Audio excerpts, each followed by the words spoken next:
எப்படி அவர் சினிமால ஒரு அவர வந்து அ இது பாடி ஷேம் பண்ணாங்க ஆரம்பத்தில.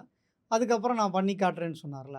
அது மாரியான ஒரு சூழ்நிலை இவருக்கு இந்த தேர்தல்ல கண்டிப்பா இப்ப ஏற்படுத்தும். அரசியலுமே ஒரு பாடி ஷேம் மாரியான ஒரு சில விஷயங்கள அசிங்கப்படும் பொழுது தான், அதிலிருந்து பாடம் கற்றுக்கொண்டு அடுத்த முறை மீண்டு எழுந்து நிப்பார். அப்படி ஆமா. புரிஞ்சுக்கலாமா? கண்டிப்பா. ஏன்னா சரி. தற்குறி, தற்குறின்னு சொல்லி அவன வந்து இது பண்றாங்க. எல்லாரும் தான் தற்குறி. தற்குறிங்கிற வார்த்தை வந்து சும்மா ஒரு அவமானப்படுத்துறதோ, இல்ல உனக்கு ஒண்ணுமே தெரியாதுன்னா, ஒண்ணுமே தெரியாதவங்க தான் எல்லாத்தையும் ஆண்டுருக்காங்க. தன்னை அறியாதவன் தற்குறி. கண்டிப்பா. ஆ. அத வந்து அவங்க புரிஞ்சுக்கிறதில்ல. அடுத்தவங்கள சொல்றப்ப ஈஸியா நம்ம எது வேணாலும் கிண்டல் பண்ணலாம், கேலி பண்ணலாம். பர்சனலா பார்க்கும்பொழுது அது தேவ தான். ம். தற்குறியா இருந்தா தான், அவன் வந்து திரும்ப வந்து நாலேட்ஜ இம்ப்ரூவ் பண்ணிக்க முடியும். ஏற்கனவே நாலேட்ஜா இருக்கவன் முட்டாளாகலாம் எப்ப வேணாலும்.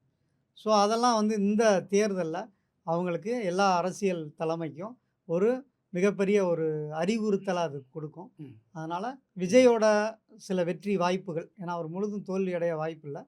அவருடைய வெற்றிகள் ஆ மற்ற அரசியல் தலைவர்களுக்கு ஒரு புருவத்த உறுத்தி, "ஓ! அடுத்த கட்டம் வரப்போகுதோ!" அப்படிங்கிறத கண்டிப்பா உணர வைக்கும். நிச்சயமா. அதற்கான ஒரு ஜாதக அமைப்பு அவருக்கு கண்டிப்பா இருக்கு. ஓகே.